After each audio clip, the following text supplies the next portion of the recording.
Hello everyone, Ravi here.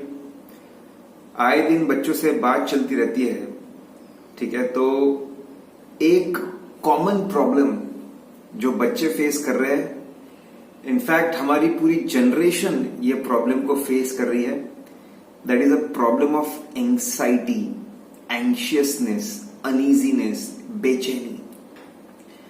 ये जो लोग बहुत ज्यादा एंशियस होते हैं, बेचैन होते हैं, ये सुबह उठते से ही टेंशन में होते हैं, हमेशा टेंशन में रहते हैं। सुबह उठते से ही टेंशन में, कल कुछ गलती की थी उसका टेंशन, रात को जल्दी नहीं सोए उसका टेंशन, गिल्ट, सुबह जल्दी नहीं उठे उसका टेंशन, आज का टारगेट पूरा हो गया उसकी चिंता। ये हमेशा चिंता में रहते हैं, ये चिंता में खोए हुए रहते हैं। चिंता में इतने खोए रहते हैं कि बेड पे पड़े रह के एक एक घंटा बेड पे पड़े रहते, चिंता में, टेंशन की वजह से एक एक घंटा बेड पे बैठे हुए, क्योंकि चिंता है, बहुत ज्यादा चिंता में है, टेंशन में है, ठीक है। फिर ये लोग हमेशा, इनको किसी चीज का इनके पास टाइम नहीं होता, इनको कुछ भी बोलो टाइम नहीं है इनके पास में, ठीक है। कुछ भी बोलो, they don't have any time.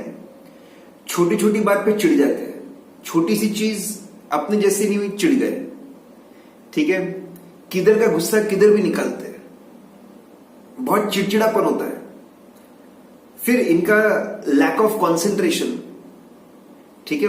बोलने के लिए लोग पढ़ाई करने बैठते हैं, लेकिन अगर 15 घंटे पढ़ाई करने के लिए बैठते होंगे तो उसमें से 6-7 घंटे वेस्ट होते हैं, क्योंकि इतनी चिंताएं हैं, इतना स्ट्रेस है, इतना एंशियसनेस है, ठीक है। पढ़ाई करने बैठते हैं, पास्ट, फ्यूचर, बाकी लोग, और बहुत सारी चिंता में रहते हैं।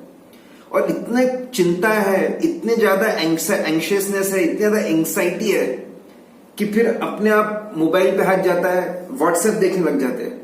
क्यों? ताकि चिंता से थोड़ी देर के लिए दूर रहे, थोड़ी देर उसके लिए दूर रहे। फिर ये लोग फेसबुक पे रहेंगे, यूट्यूब पे रहेंगे, जबरदस्ती के आईपीएल के स्कोर देखेंगे, न्यूज देखेंगे। क्यों? पता है आपको? ये सिर्फ चिंता से भागना चाहते हैं, दैट्स इट। और ऑटोमेटिक, और इतना टाइम वेस्ट करते अकेले में, पूरे दुनिया को बताते कितने बिजी और कितने नहीं है। माय फ्रेंड्स, हो सकता है इसमें बहुत सारे सिम्टम्स आपके खुद के भी हो पर्सनली, ऐसा नहीं है। ये प्रॉब्लम मेरे साथ भी काफी हद तक था और थोड़ा बहुत अभी भी रहता है मेरे साथ में। ये एंशियसनेस है। क्यों है ये प्रॉब्लम्स? ठीक, मैं उसका सोल्यूशन भी बताऊंगा। इतनी एंजाइटी भरी हम लोगों के अंदर, ठीक है, बेचैनी भरी हम लोगों के अंदर, रूट कॉजेस, ठीक है। आज के जनरेशन को मल्टीपल डिग्रीज चाहिए, बहुत सारा पैसा चाहिए, गाड़ियां चाहिए, बड़ी बड़ी चीजें चाहिए, कंपैरिजन में दूसरों से बहुत हम बड़े अलग होना चाहते हैं, बहुत सारी चीजें हम अचीव करना चाहते हैं। टारगेट्स है ना, बहुत अच्छी बात है, एम गोल देना बहुत अच्छा है। अब भी क्या, अब भी चाहिए इंस्टेंट। इनको एक दिन में दुनिया जीतनी है, कुछ दिनों में पूरा कोर्स खत्म हो जाना चाहिए, सब कुछ खत्म हो जाना चाहिए, सीए भी कर लेंगे, एसीसीए कर लेंगे, फलाना कोर्स कर लेंगे, सब कुछ कर लेंगे, साथ में बिजनेस भी कर लेंगे, बहुत सारी चीजें। तो ऐसे लोग कंटिन्यूस चिंता में चल रहे हैं और ये सब कुछ चाहिए उनको। प्रॉब्लम इज, खुद पे इतना प्रेशर बना लिया है, ऐसा ही होना चाहिए, इतने मिनट में ऐसा ऐसा होना चाहिए, और स्ट्रेस में लेके आ गए खुद को, ठीक है। और हमेशा घाई गड़बड़ में रहते हैं। मेरा एक दोस्त है, जब वो पेपर लिखता था तो उसका पूरा बेंच हिलता था, कंटिन्यूस पूरा बेंच हिल रहा है, इतना फास्ट लिखता था वो, उसका पेपर कभी कंप्लीट नहीं होता था, कभी कंप्लीट नहीं होता था, हमेशा बेचैन होकर पेपर लिख रहा है। तभी मैंने आपको बताया कि एंशियसनेस है लोगों के अंदर, उससे क्या क्या प्रॉब्लम क्रिएट हो रहे हो, रूट कॉज क्या है। सब कुछ बहुत फास्ट चाहिए इन लोगों को, एवरीथिंग, ठीक है।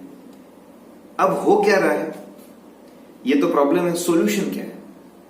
सॉल्यूशन इज, खुद को स्लो डाउन करिए, आराम से उठिए सुबह। आराम से इसका मतलब मैं ये नहीं बोल रहा हूं कि लेट उठो, उठते आराम से उठिए, रिलैक्स, कूल काम रहिए, आराम से स्लो डाउन करिए, धीरे धीरे अपना ब्रश करिए, आराम से आपका नाश्ता करिए, दूध चाय पिए, आराम से फिर एक वॉक करके आए, फिर आराम से पढ़ाई करने के लिए बैठे, आराम से धीरे धीरे छोटा छोटा टारगेट बना के धीरे धीरे थोड़ा थोड़ा पढ़ने लगे। धीरे धीरे खुद को स्लो डाउन करिए, कूल इट, खुद को स्लो करिए। अब कुछ लोग बोल रहे हैं अरे पागल हो गए क्या सर, स्लो डाउन करने की बात कर रहे हैं, अभी तो स्पीड बढ़ाना है।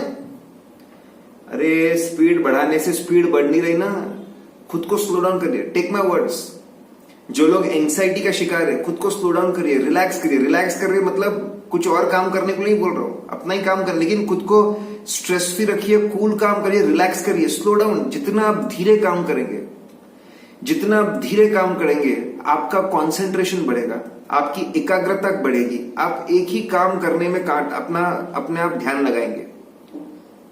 जितना स्लो डाउन करेंगे उतना आपका कंसंट्रेशन बढ़ेगा, आप एक ही काम करेंगे, अच्छे से करेंगे और चीजों को जल्दी खत्म करेंगे। टेक माय वर्ड्स, जितना खुद को स्लो डाउन करेंगे आपको समझ में आएगा कि मेरे दिमाग में और 4 चीजें आ रही है। पास्ट वाली चीजें, अरे पास्ट से कोई मतलब नहीं है, डिलीट वो थॉट। फ्यूचर, अरे फ्यूचर के बारे में अभी नहीं सोचना है, अभी सिर्फ मेरा पढ़ाई करना काम है, डिलीट वो थॉट। दूसरों के बारे में सोच के कोई मतलब नहीं है, क्या फर्क पड़ता है लोग हमारे बारे में क्या सोचते हैं, डिलीट वो थॉट। मेरा काम सिर्फ पढ़ाई करना है, आराम से वापस पढ़ाई शुरू कर दो। आपके कंसंट्रेशन लेवल्स इंप्रूव करेंगे, आप बेहतर फील करने लगोगे, सुकून आएगा। ये रिलैक्सेशन आना, ये सुकून आना ज्यादा जरूरी है। जब ये रिलैक्सेशन आएगा, जब ये सुकून आएगा, जब स्लो डाउन करेंगे खुद को, आप क्वालिटी काम करोगे, क्वालिटी स्टडीज करोगे और एक क्वालिटी स्टडीज और चीजों को बेहतर करेगा। सो गाइस, खुद को कूल डाउन करो, खुद को स्लो डाउन करो, ठीक है। और मैं बोलता हूं कि कोई ऐसा बच्चा नहीं होता जिसके 100% पूरी पढ़ाई होगी। अरे जो रैंक होल्डर्स होते हैं सिंगल डिजिट, उनके 70% के आसपास मार्क्स होते हैं, 70%। 30% तो उनको भी नहीं आता है मतलब। और आप और पता नहीं और क्या क्या नहीं आता, और 10% जोड़ लो, 40% चीजें तो रैंक होल्डर्स को नहीं आती यार। उनका सीक्रेट क्या है? जो आता है अच्छे से आता है, उसको अच्छे से लिख पढ़ के आते हैं, उसको अच्छे से लिख कर आते हैं, चिंता में नहीं रहते लोग। सो गाइज, बहुत जरूरी है कि आप खुद को रिलैक्स करें, कूल काम करें, स्लो डाउन करें, धीरे धीरे आप चीजों को पढ़ें, छोटी छोटी चीजें आप पढ़ें, छोटे छोटे टारगेट्स रहे, उसको अचीव रखें और खुद को खुश रखें, ठीक है। और आखिरी महीने में तो बहुत जरूरी है, जितना पढ़ा है बहुत अच्छे से पढ़ा है, जो मैंने पढ़ा है उसमें से आने वाला है। कुछ बाहर से आया तो वो सबको ही प्रॉब्लम रहेगा, किसी को नहीं आने वाला है। तो people who are facing anxiety, slow down करिए खुद को। और जब कभी ऐसी बेचैनी बहुत बढ़ जाए, आप 20 small breath ins and breath outs, 20 small breath in और ब्रीद आउट करिए। जब आप बहुत बेचैन हो जाते हैं, खुद को रिलैक्स करके, मैं आपको बता रहा हूं, खुद को रिलैक्स करिए, स्ट्रेस फ्री करिए, स्लो डाउन करिए, स्लो ब्रीदिंग करिए। इतना मजा आएगा आपको, इतना आप सुकून महसूस करोगे और आपकी प्रोडक्टिविटी और प्रोडक्टिविटी जबरदस्त आपकी बढ़ जाएगी। एक बार करके देखिए, करेक्ट। सो गाइज, एंग्जाइटी को बाहर करिए, कॉन्सेंट्रेशन को लाइए, कॉन्फिडेंस को लाइए, प्रोडक्टिविटी को लाइए एंड परफॉर्म बेटर, ठीक है। कोई भी आपको प्रॉब्लम होता है तो आप पोस्ट करिए यहाँ पे, मैं उन सब सवालों का जवाब देते रहूंगा।